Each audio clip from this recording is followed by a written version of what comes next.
And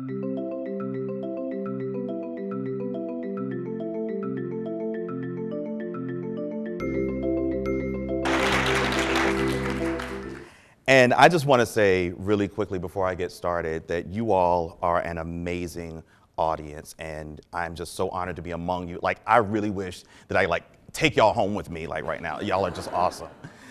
No, really, I want to take y'all home, for real. But I want to take you home in this sense, because I want to take you all to where I'm from. Because where I'm from, dust devils dance like on bald October cotton fields on land still known by ancient names, Ahoskie, Chowan, sacred. My home has always been the land that time forgot, where the welcome signs are cypress trees that cradle the cranes and mockingbirds, and duckweed blankets the moccasin-rich waters, where tobacco juice sticks to you like a hazy, hot, humid forehead kiss from dear old Aunt Cora, who swears you're growing just like a weed, but only sees daffodils and lilies in your smile, where the wind wears sweet William cologne that the rain can't wash away. This is the place where dirt roads ring like doorbells, signaling Sunday evening social time while the children enjoy mud pies that took all day to bake. I grew up in Gatesville, North Carolina. Population 281. And that's only if you count the deer. Downtown consisted of a bank, grocery store, post office, and a courthouse that doubled as the library. The blocks don't have numbers. They're named after the families that live there. And trust me, once you start counting up all those cousins, each family really is big enough to take up an entire block. Traffic jams only happen when the tractor meets the afternoon school bus, and there is no such thing as fast food, because each meal takes an entire lifetime of love to prepare. Now, some may call this country backwards, boring even. But anyone who says that has never chased a firefly into a mason jar only to let it go, or felt the rush of a downburst lifting leaves and spirits on an August afternoon before a summer popcorn thunderstorm, or heard the poetry of a cricket while the wind chimes sing the background vocals. This is the place where I learned how to spell by reading the name tags on grandma's annual flowers, where your nearest neighbor may be 2 miles away, but the moment you sneeze or strain to breathe, they hear it and they rush to your doorstep with a salve to soothe and onion soup, because onion soup cures everything. Where hurricanes are just the ocean's way of dealing with depression, but cornfields can be your best friend because they're always looking for someone to listen to. Where urban sprawl is a park full of bricked-in mobile homes on half-acre lots with paved driveways and above-ground swimming pools in the back. And that's all the house that we need, because we know that the home is designed by the hearts that reside inside, where weeping willows still hold silent vigil over cemeteries filled with those who were taken too soon at the tender age of 95. This is the place where all you have are your hands and your name, and you must learn to use both of them wisely. The city calls me Exodus, but Gatesville, North Carolina says my name is Stacy W. Smallwood, and this is where I'm from.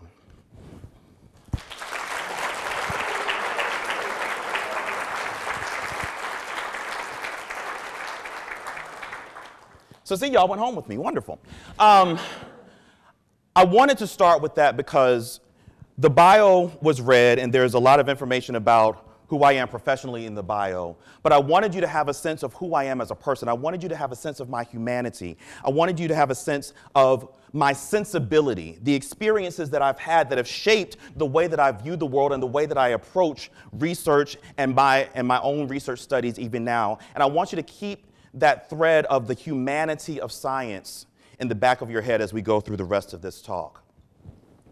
So the title of this talk is Verses and Flow, the Art of Dissemination. And I just want to start with just us having a common idea of what we mean by dissemination in this case. And we're talking in the research sense. So in addition to being a poet and a professor, I'm also a minister. And so these kinds of metaphors kind of speak to me. Like in any given Sunday, you would probably hear something about this if I were behind the pulpit. But the word dissemination has Latin roots that mean scattering seeds. And so when we are disseminating our research findings, what we are doing is literally we are scattering the seeds of what we have learned. So dissemination is the process by which we share our knowledge and information. We are in the business of generating and sharing knowledge. And so dissemination is that broad umbrella under which we do that. And so there are certain standard ways in which we in research disseminate our findings, right? So one big way in which we do that is back to our funders in terms of final reports of and accounts of our work. And if there are any funders in the room, we thank you so much for allowing us to have those resources, and I promise I'll get those reports to you on time. But getting those reports back to those who are willing to support our research is important.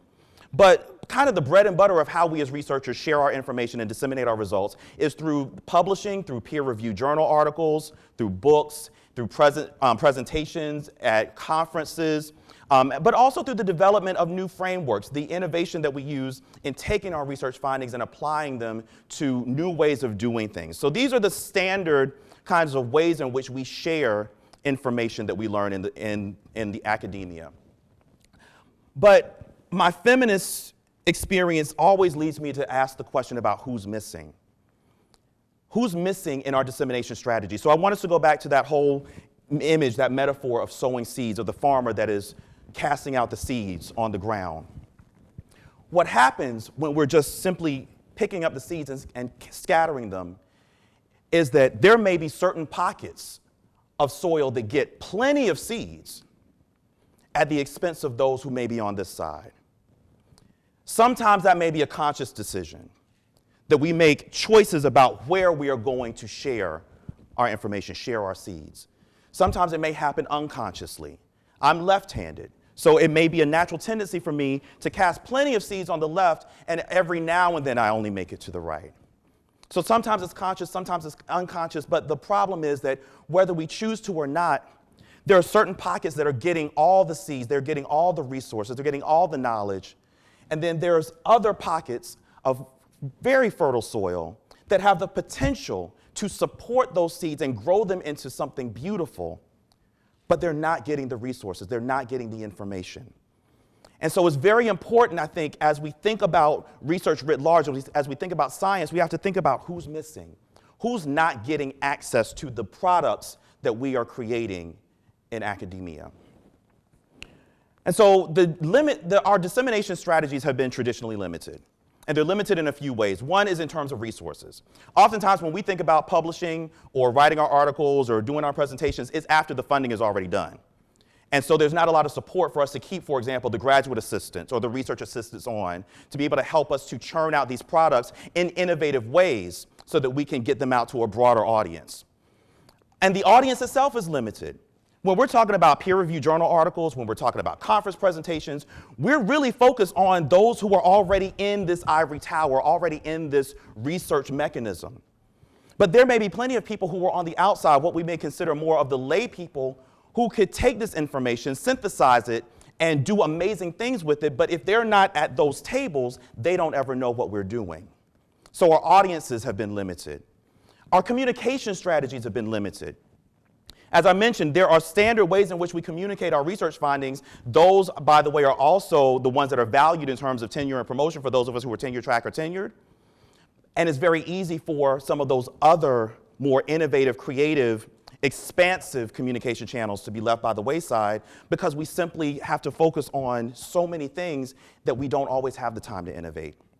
And it's also tied to that limited value, that reaching out into the community and giving that service and providing that science and allowing others to engage with that science in the broader community isn't always valued in the spaces in which many of us operate.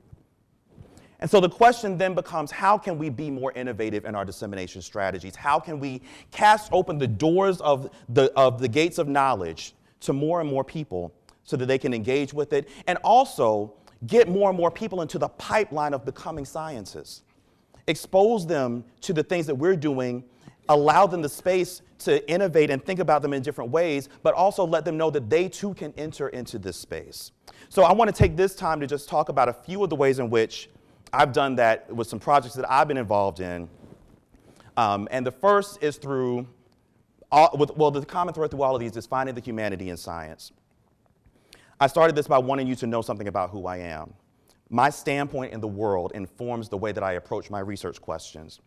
And it also informs the way in which I understand, interpret, and then provide back the information that I learn through these scholarly endeavors. And the same thing it's the same process for each and every one of us in here. We all see the world through our particular lens, our particular gaze. And so it's so important that we have a diversity of lenses, a diversity of gazes, and we don't leave our humanity at the door when we're talking about science, but rather we bring that in and allow that to be a motivator for us to be able to go on and produce future work. So one of the projects that I was involved in is a photo voice project that was done with a group of with residents in a public housing community in South Carolina.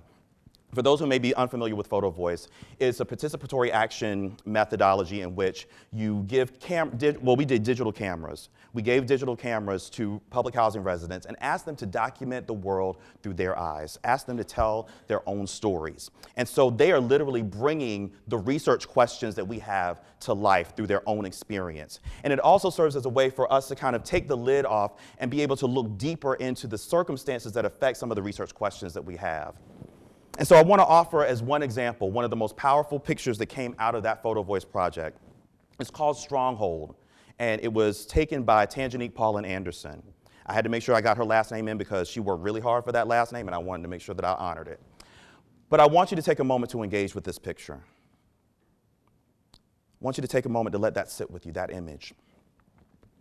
And then over that image, I want to overlay Tangie's words, where Tangie is saying the little girl is not wearing a shirt.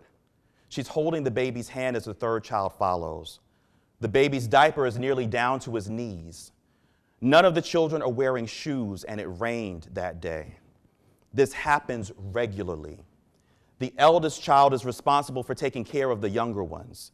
They are all just babies who are left to police themselves. This is not right. These children are stronger than they ought to be. Now, this comes out of a project in which one of the research questions was around issues of safety and unsafety within the public housing community. And this picture regularly emerged as one of the most powerful and most talked about photos in the exhibit. We took the best photos from all the participants and put them into a museum on campus at the University of South Carolina, did a full exhibit open to the public, and it was the largest exhibit turnout that they had ever had in the history of the museum. But this is the photo that stuck out. And so at first glance, it's very easy to look at this photo and say, this is a photo of despair. This is a photo of poverty. It is a photo that indicates hopelessness. But what Tangie's also invited us to recognize, though, is that there's resilience in this photo, that these children are strong. They may be stronger than they ought to be, but the fact that they are strong means that there is an asset in the community that deserves to be capitalized upon and not just looked at from a deficit model.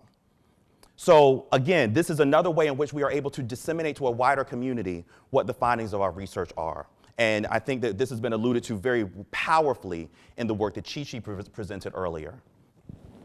But I think that another way that we can look at this is through the advent of social media. So this comes out of my work, my dissertation work, in which I had conducted some focus groups early on with the South Carolina Department of Health and Environmental Control. And they were working particularly on HIV prevention strategies for African American men who have sex with men, or MSM.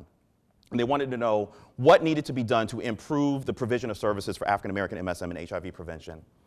One of the messages that emerged over and over again through the course of those focus groups was the influence of religion on how they felt about themselves and their subsequent choices. The fact that here in the buckle of the Bible Belt, in a place where we understand that religion can have very powerful positive effects, it was having negative effects on their psyche. And so I wanted to look at quantitatively look at the relationship between religiosity, spirituality, internalized homophobia, and their sexual risk behaviors. And so to do that, I turned a lot to social media. I asked people to come to this Facebook page, not just for me to be able to say, hey, come take this survey, but also to have a place where they could talk about some of the issues that were related to this research, where they could get into community with each other. I also did this with Twitter. And I'm actually using Twitter as a way to disseminate my research findings by having a Twitter town hall, because so many of my participants were recruited from Twitter, and they shared it through Twitter, they retweeted it, they favorited it, and I want to be able to honor the space that they came from to be able to engage with me by engaging with them in the space that is native to them. And then finally, because my time is drawing near, I want to talk about the power of the verse. I started this talk with a poem. Poetry is core to who I am. Even though I haven't been performing a lot recently, it is absolutely essential to who I am. And I have to credit Ms. Elizabeth Moose for helping to ignite that fire within me, for helping me to understand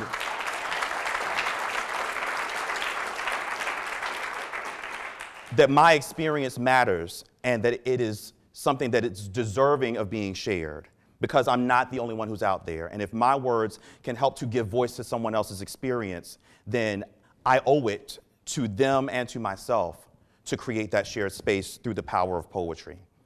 Well, I've used that also in my HIV prevention work. Now, there's a lot that I could say about communication of risk factors and HIV education that needs to be done among a lot of marginalized populations.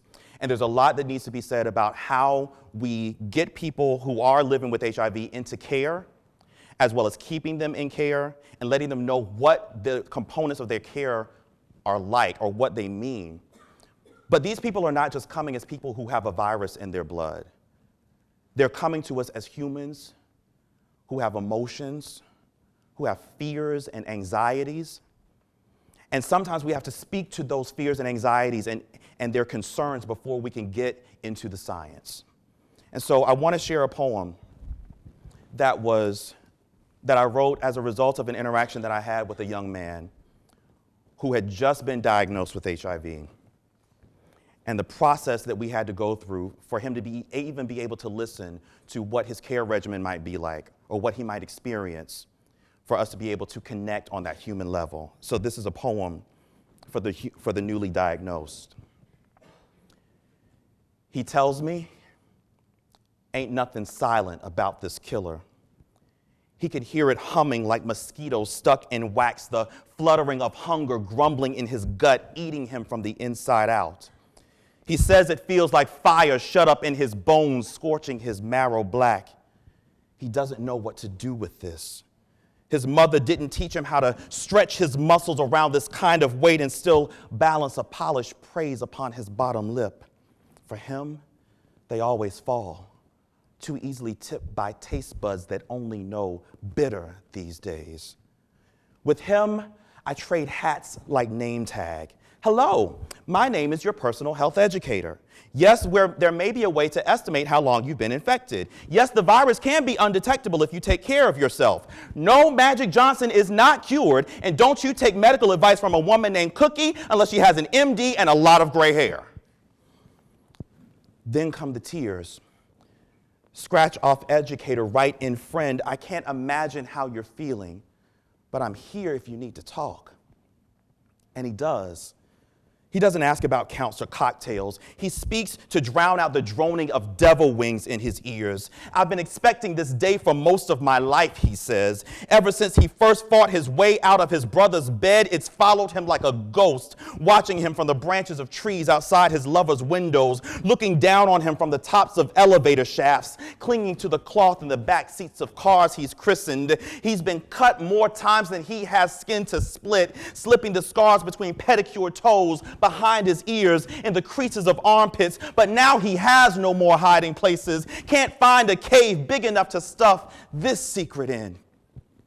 He shifts, molds his hands into prayer pose, turns his nose to the ground, and holds his breath as if he could starve it out of him. Still there, heavy in his lap like last week's hips, and he says to me, I'm holding myself together with clear nail polish and Scotch tape, Stacy. I can't hide the cracks no more. I need you to put your liar hat on now. Look at me and tell me that someone could love me. Tell me they'd still bend over backwards to bless the sick and the shut-in, because I can't go on knowing nobody will hold me. They told me to be like Job when the sky starts breaking, but I can't lose it like he did. His wife told him to curse his God and die. What's my wife going to say when she finds out what curses I may have left with her? I can't live like this. My toes get cold too easily to be alone. I've spent my life so long looking for insertion, can't imagine being cut out on my own. So don't minister to me. My name ain't Job, and even he cursed his life when everything around him crumbled. I paused and said to him, don't tie no pretty red ribbons around my finger just yet. You're not forgotten. You got too much breath left. You are a lost gospel clawing for the surface with Red Sea salt under your fingernails. I've listened to your parables, used them to get me through on those days when home couldn't come fast enough. You trusted me because you knew I wouldn't send you to a hell I didn't have the keys for. And so now I am telling you this. Keep living. Poison blood can still beat through a broken heart. Keep living. Your touch ain't turning nobody to stone, so kick off the rigor mortis while you still got some heat. Keep living. Your story's going to save someone's soul one day, whether you preach it from a pulpit or not. So dust off your best crimson robe and open those doors on welcome hinges for a congregation about 7 billion big. Job only cursed the day he was born, not his life. Your restoration is on the way, but you got to stay on this side of chilly Jordan to get it all back. So live, baby. Live, baby. Live.